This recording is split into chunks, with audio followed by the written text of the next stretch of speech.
ನಮಸ್ತೆ ಎಜಿ ನ್ಯೂಸ್ಗೆ ಸ್ವಾಗತ. 2028ರ ವಿಧಾನಸಭಾ ಚುನಾವಣೆಗೆ ಇನ್ನು 2 ವರ್ಷ ಬಾಕಿ ಇರುವಾಗಲೇ ಬೆಳಗಾವಿ ಉತ್ತರ ಕ್ಷೇತ್ರದಲ್ಲಿ ರಾಜಕೀಯ ಕಾವು ಜಾಸ್ತಿ ಆಗ್ತಾ ಇದ್ದು, ಕಳೆದ ಬಾರಿ ಬೆಳಗಾವಿ ಉತ್ತರ ಕ್ಷೇತ್ರದಿಂದ ಬಿಜೆಪಿ ಪಕ್ಷದ ಅಭ್ಯರ್ಥಿಯಾಗಿ ಸ್ಪರ್ಧೆ ಮಾಡಿ ಕಡಿಮೆ ಅಂತರದಲ್ಲಿ ಸೋತಿದ್ದ ಬಿಜೆಪಿ ಮುಖಂಡ ಡಾಕ್ಟರ್ ರವಿ ಪಾಟೀಲ್ ಅವರೊಂದಿಗೆ ನಮ್ಮ ನ್ಯೂಸ್ ಸಮೂಹದ ರಾಜ್ಯ ಉಪಸಂಪಾದಕ ಬಸವರಾಜ್ ಮುಂಬರುವ 2028ರ ವಿಧಾನಸಭಾ ಚುನಾವಣೆಗೆ ಸ್ಪರ್ಧೆ, ಬಿಜೆಪಿ ಪಕ್ಷ ಸಂಘಟನೆ ಸೇರಿ ವಿವಿಧ ವಿಷಯಗಳ ಬಗ್ಗೆ ಮುಕ್ತವಾಗಿ ಸಂವಾದ ಮಾಡಿದ್ದಾರೆ.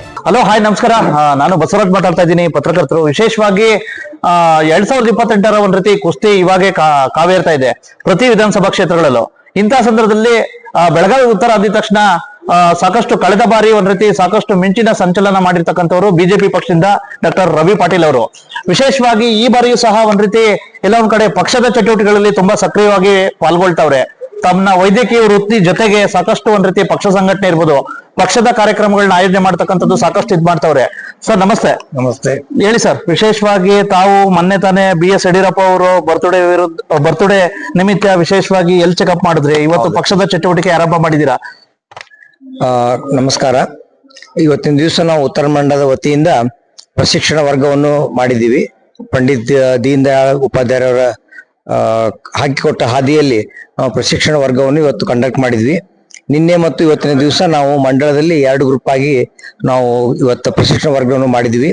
ನಿನ್ನೆನೂ 100ಕ್ಕೂ ಹೆಚ್ಚು ಜನ ಮತ್ತು ಇವತ್ತು 100ಕ್ಕೂ ಹೆಚ್ಚು ನಮ್ಮ ಕಾರ್ಯಕರ್ತರು ಇದರಲ್ಲಿ ಭಾಗಿಯಾಗಿ ನಮ್ಮ ಬಿಜೆಪಿಯ ನಡೆದು ಬಂದ ದಾರಿಯನ್ನು ತಿಳಿದುಕೊಂಡು ಅದೇ ರೀತಿ ನಾವು ಮುಂದೆ ನಡೆದುಕೊಂಡು ಹೋಗ್ತೀವಿ ಅಂತ ಹೇಳಿ ನಾವೆಲ್ಲರೂ ಇವತ್ತು ನಿಶ್ಚಯನ್ನು ಮಾಡ್ಕೊಂಡಿದ್ದೀವಿ.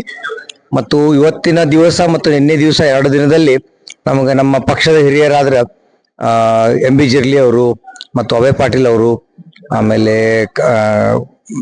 ಮಲ್ಲಿಕಾರ್ಜುನ್ ಬಾಳಿಕಾಯಿ ಅವರು ಮತ್ತು ದೊಡ್ಡಗೌಡ್ರವರು ಮತ್ತು ಹಲವಾರು ಲೀಡರ್ಸ್ ಬಂದು ನಮ್ಗೆ ಮಾರ್ಗದರ್ಶನ ಮಾಡಿದ್ರು. ಮತ್ತು ಇವತ್ತು ನಮ್ಮ ಪಕ್ಷದ ಜೋರಾಪುರ ಅವರು ಸೋಷಿಯಲ್ ಮೀಡಿಯಾದ ಬಗ್ಗೆ ನಾವು ಬಹಳ ಇನ್ಫಾರ್ಮೇಶನ್ ಅನ್ನು ಕೊಟ್ರು. ಇದೆಲ್ಲ ನಾವು ಕಾರ್ಯಕ್ರಮ ಮಾಡಿಕೊಂಡು ನಾವೆಲ್ಲರೂ ಈ ಒಗ್ಗಟ್ಟಿನಿಂದ ಮತ್ತು ಪಾರ್ಟಿಯ ಸ್ಟ್ರೆಂತ್ ಮಾಡೋ ಸಲುವಾಗಿ ಮತ್ತು ಮುಂಬರುವ ಎಲೆಕ್ಷನ್ ಸಲುವಾಗಿ ನಾವು ಎಲ್ಲರೂ ಕೂಡಿ ವರ್ಕ್ ಮಾಡೋದು ಅಂತ ಹೇಳಿ ನಾವು ಮಾಡ್ತಾ ಇದ್ದೀವಿ. ಈಗ 2028 ಕುಸ್ತಿಗೆ ವಿಶೇಷವಾಗಿ ಸಾಕಷ್ಟು ಇದಿದ್ದಾರೆ. ರವಿ ಪಾಟೀಲ್ ಅವರು ಒಂದ್ ರೀತಿ ಸಾಕಷ್ಟು ಒಂದ್ ರೀತಿ ಕ್ರಿಯಾಶೀಲ ವ್ಯಕ್ತಿ. ಇಂತಹ ಸಂದರ್ಭದಲ್ಲಿ ಸಾಕಷ್ಟು ಕಳೆದ ಬಾರಿ ಅದಕ್ಕಿಂತ ಮುಂಚೆ ಅನಿಲ್ ಬೆನ್ಕೆ ಅವರಿದ್ರು. ಇಂತಹ ಸಂದರ್ಭದಲ್ಲಿ ಯಾವ ರೀತಿ ನಿಮ್ಗೆ ಟಿಕೆಟ್ ಸಿಗ್ಬೋದು ಅಂತ ನಿರೀಕ್ಷೆ ಇದೆಯಾ? ಹಾಗೇನಿಲ್ಲ, ನಾವು ಪಕ್ಷದ ಕಾರ್ಯಕರ್ತರು ಯಾರಿಗೆ ಟಿಕೆಟ್ ಸಿಕ್ಕರು ನಾವು ಈ ಸಲ ಉತ್ತರದಲ್ಲಿ ಗೆಲ್ಸ್ಕೊಂಡ್ ಬರಕ್ ನಾವೆಲ್ಲರೂ ಕೂಡಿ ಕೆಲಸ ಮಾಡ್ತೀವಿ. ನಾವೆಲ್ಲ ಪಾರ್ಟಿಯ ನಿಷ್ಠಾವಂತ ಕಾರ್ಯಕರ್ತರು. ಪಾರ್ಟಿ ಏನ್ ಡಿಸೈಡ್ ಮಾಡ್ತೈತಿ, ಯಾರಿಗೆ ಸೀಟ್ ಕೊಡ್ತೈತಿ ಅವ್ರಿಗೆ ಆಗ್ತೈತಿ. ನಾವು ಪಾರ್ಟಿ ಏನ್ ಸೇರಿದ್ದಕ್ಕಾಗಿ ನಾವು ಪಾರ್ಟಿ ಸಲ ವರ್ಕ್ ಮಾಡ್ತೀವಿ. ಈಗ ರವಿ ಪಾಟೀಲ್ ಅವರು ಅಂದ್ರೆ ಕಳೆದ ಬಾರಿ ಏನು ಅಂತ ತೋರಿಸಿದ್ದಾರೆ. ಇಂತಹ ಸಂದರ್ಭದಲ್ಲಿ ಒಂದ್ ವೇಳೆ ಟಿಕೆಟ್ ಸಿಗ್ಲಿಲ್ಲ ಅಂದ್ರೆ ಸುಮ್ನೆ ಇರ್ತಾರ? ಅಫ್ಕೋರ್ಸ್ ಪಾರ್ಟಿ ಏನ್ ಹೇಳ್ತದೆ ನಾವು ಫಾಲೋ ಮಾಡ್ತೀವಿ. I not go against the party any time. Okay, ಹೇಳಿ ಸರ್. ವಿಶೇಷವಾಗಿ ಪಕ್ಷದಿಂದ ಸಾಕಷ್ಟು ಒಂದ್ ರೀತಿ ಅಧಿಕಾರ ಕೊಟ್ಟಿದೆ, ಸಾಕಷ್ಟು ಕಳೆದ ಬಾರಿ ಟಿಕೆಟ್ ಕೊಡ್ತು. ನಿಜವಾಗೂ ಆರ್ ಹ್ಯಾಪಿ ಸರ್? ಪಕ್ಷ ನಾನು ಗುರುತಿಸಿ ನಮ್ಗೆ ಸೀಟ್ ಕೊಟ್ಟಾರ ಅಂತ ಅಂದ್ಮೇಲೆ ನಾ ಯಾವಾಗ್ಲೂ ಪಾರ್ಟಿ ಚುನಾವಣೆಗೆ ಇರ್ತೀನಿ ಮತ್ತು ನಾ ಪಾರ್ಟಿ ಸಲ ಕೆಲಸ ಮಾಡ್ತೀನಿ. ನನಗ್ ಪಾರ್ಟಿ ಸೇರಿದಕ್ ಬಂದ್ ನಾ ಪಾರ್ಟಿ ಜಾಯ್ನ್ ಆಗಿ ನಾ ಲಾಸ್ಟ್ ಕಳೆದ 20 ವರ್ಷದಿಂದ ಕೆಲಸ ಮಾಡ್ತಾ ಇದ್ದೀನಿ. ಅದಕ್ಕೆ ನಾ ಪಾರ್ಟಿ ಕಾರ್ಯಕರ್ತ ನಾ ಮುಂದುವರಿತೀನಿ. ವೈಯಕ್ತಿಕವಾಗಿ ಮೂಲತಃ ತಾವು ವೈದ್ಯರು, ವಿಶೇಷವಾಗಿ ಸಾಕಷ್ಟು ಒಂದ್ ರೀತಿ ಬಿಜೆಪಿ ಪಕ್ಷಕ್ಕೆ ಬೆಳಗಾವಿ ಜಿಲ್ಲೆಗೆ ಸಂಬಂಧಿಸಿದ ಒಬ್ಬ ಡಾಕ್ಟರ್ ಅಂದ್ರೆ ನೀವೇ. ಎಲ್ಲರೂ ಏನಾರು ಯಾವ ರೀತಿ ಇದೆ ಸರ್ ಕಾರ್ಯಕರ್ತರದು ಇದು ಎಲ್ಲ? ಇಲ್ಲ, ನಾನು ವೃತ್ತಿಯಿಂದ ನಾನು ಡಾಕ್ಟರ್ ಆಗಿರ್ಬೋದು, ಮತ್ ಮೊದ್ಲಿಂದ ನಾನು ಬಿಜೆಪಿ ಕಾರ್ಯಕರ್ತರ ಪಾರ್ಟಿ ಸಲ ನಾವು ವರ್ಕ್ ಮಾಡ್ತಾ ಬಂದಿದ್ದೀನಿ. ನನ್ನ ವರ್ಕ್ ಅನ್ನು ನೋಡಿ ಮತ್ತು ಪಾರ್ಟಿದವ್ರು ಕನ್ಸಿಡರ್ ಮಾಡಿ ಲಾಸ್ಟ್ ಟೈಮ್ ನಂಗೆ ಸೀಟ್ ಕೊಟ್ಟಿದ್ರು. ನಾನು 3800 ವೋಟ್ನಿಂದ ಸೋತೆ.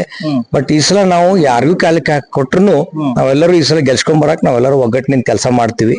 ಸೊ ನಾವು ಲಾಸ್ಟ್ ಟೈಮ್ ಮಾಡಿದ ತಪ್ಪುಗಳನ್ನೆಲ್ಲ ಕಡಿಮೆ ಮಾಡ್ಕೊಂಡು ಈ ಸಲ ನಾವು ಇನ್ನೂ ಹೆಚ್ಚು ಒಗ್ಗಟ್ಟಿನಿಂದ ಕೆಲಸ ಮಾಡಿ ಈ ಸಲ ಪಕ್ಷದ ಅಭ್ಯರ್ಥಿನ ಗೆಲ್ಲಿಸ್ತೀವಿ. ಐತಿಹಾಸಿಕವಾಗಿ ಮೊಟ್ಟ ಬಾರಿಗೆ ಒಂದ್ ರೀತಿ ಮೇಯರ್ ಉಪಮೇಯರ್ ಇದಾಗಿದೆ ಸರ್. ಸಾಕಷ್ಟು ಒಂದ್ ರೀತಿ ನಿಮ್ಮ ಪಕ್ಷಕ್ಕೆ ಹೆಮ್ಮೆಯ ಸಂಗತಿ. ಇಂತಹ ಸಂದರ್ಭದಲ್ಲಿ ಅವ್ರಿಗೇನ್ ಕಿವಿ ಮಾತು ಹೇಳಿಕ್ ಬಯಸ್ತೀರ? ಮೇಯರ್ ಉಪಮೇಯರ್ ಅವರು ಈಗ ನಮ್ಮ ಭಾರತೀಯ ಜನತಾ ಪಾರ್ಟಿಯಿಂದನೇ ಆಗ್ತಾ ಬಂದಿದ್ದಾರೆ. ನಮ್ಮೆಲ್ಲರ ನೆಚ್ಚಿನ ನಾಯಕರಾಗಿರುವ MLA ಅಭಯ ಪಾಟೀಲ್ ಅವರು ಎಲ್ಲರಿಗೂ ಅದು ಸರಿಯಾದ ರೀತಿಯಿಂದ ನ್ಯಾಯ ಸಿಗುವ ಹಾಗೆ ಎಲ್ಲರಿಗೂ ಮೇಯರ್ ಮತ್ತು ಉಪಮೇಯರ್ ಆಗಿ ಆಯ್ಕೆ ಮಾಡಿದ್ದಾರೆ. ಮತ್ತು ಅವರಿಗೆ ಕೆಲಸ ಮಾಡಕ್ಕೂ ಬಹಳ ಸ್ಕೋಪ್ ಕೊಟ್ಟಿದ್ದಾರೆ. ಮತ್ತು ನಾವೆಲ್ಲರೂ ಕೂಡಿ ಮೇಯರ್ ಉಪಮೇಯರ್ಗೆ ನಾವು ಸಪೋರ್ಟ್ ಮಾಡ್ತಾ ಬಂದಿದ್ದೀವಿ. ಮತ್ತು ಪ್ರತಿಯೊಬ್ಬರಿಗೂ ಅದು ಅಪರ್ಚುನಿಟಿ ಸಿಗುವಾಗ ನಾವು ಡಿವೈಡ್ ಮಾಡಿ ಕೊಡ್ತಾ ಇದ್ದೀವಿ. ಅದೇ ರೀತಿ ಅವರು ಒಳ್ಳೆ ರೀತಿಯಿಂದ ಸ್ಪಂದಿಸಿ ಪಕ್ಷದ ಒಗ್ಗಟ್ಟಿಗಾಗಿ ಅವರು ಕೆಲಸ ಮಾಡ್ತಾ ಇದ್ದಾರೆ ಮತ್ತು ಬೆಳಗಾವಿ ಬೆಳವಣಿಗೆಗಾಗಿ ಅವ್ರು ಕೆಲಸ ಮಾಡ್ತಾ ಇದ್ದಾರೆ. ಒಟ್ಟಾರೆ 2028ಕ್ಕೆ ತಾವು ಸಹ ಅರ್ಜಿ ಸಲ್ಲಿಸ್ತೀರಾ? ಅಫ್ಕೋರ್ಸ್ ನಾನು ಇಂಟ್ರೆಸ್ಟೆಡ್ ಇದ್ದೀನಿ. But I not go against the party ಏನ್ ಹೇಳ್ತದೆ ಆ ಡಿಸಿಷನ್ ಒಪ್ಪುತ್ತೀನಿ. ಓಕೆ ಸರ್, ಕೆಲವು MP ಅವ್ರ ಬಗ್ಗೆ ವಿಶೇಷವಾಗಿ ಜಗದೀಶ್ ಶೆಟ್ಟರ್ ಅವ್ರ ಬಗ್ಗೆ ಒಂದೆರಡು ಮಾತು. ಹಾ, ಜಗದೀಶ್ ಶೆಟ್ಟರ್ ಅವರು ನಮ್ಮ ಎಕ್ಸ್ CM ಅವರು ಮತ್ತು ಹುಬ್ಬಳ್ಳಿಯಿಂದ 7 ಬಾರಿ ಅವರು MLA ಆಗಿ ಆಯ್ಕೆ ಆಗಿದ್ರು.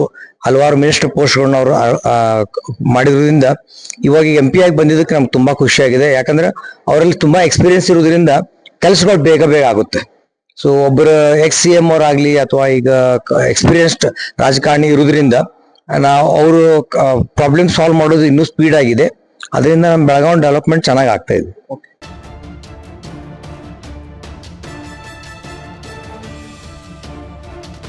ಕನ್ನಡಿಗರ ಮೆಚ್ಚಿನ ನಿಮ್ಮ AJ 24/7 ನ್ಯೂಸ್ ಕನ್ನಡ ವಾಹಿನಿ ಇದೀಗ ಟಿವಿಯಲ್ಲಿ ಲಭ್ಯ.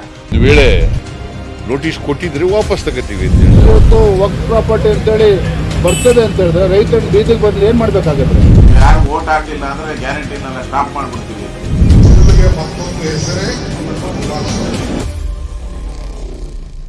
ಕರ್ನಾಟಕ ಮತ್ತು ದೇಶ ವಿದೇಶ 360 ಡಿಗ್ರಿ ಸುದ್ದಿ ಹಾಗೂ ಉತ್ತರ ಕರ್ನಾಟಕ, ಬೆಳಗಾವಿ, ಬಾಗಲಕೋಟೆ, ಧಾರವಾಡ, ಹಾವೇರಿ, ಗದಗ, ಬಿಜಾಪುರ ಜಿಲ್ಲೆಯ ಕ್ಷಣ ಕ್ಷಣದ ವಿವರವನ್ನ ಪಡೆಯುವುದಕ್ಕೆ AJ 24/7 ನ್ಯೂಸ್ ಕನ್ನಡ ವಾಹಿನಿಯನ್ನ ಲೈಕ್ ಮಾಡಿ, ವಿಡಿಯೋಗಳನ್ನ ಶೇರ್ ಮಾಡಿ, ಕಮೆಂಟ್ ಮಾಡುವ ಮೂಲಕ ನಮ್ಮ ವಾಹಿನಿಗೆ ಸಹಕಾರ ನೀಡಿ ಮತ್ತು ಚಾನೆಲ್ ಅನ್ನ ಸಬ್ಸ್ಕ್ರೈಬ್ ಮಾಡಿ.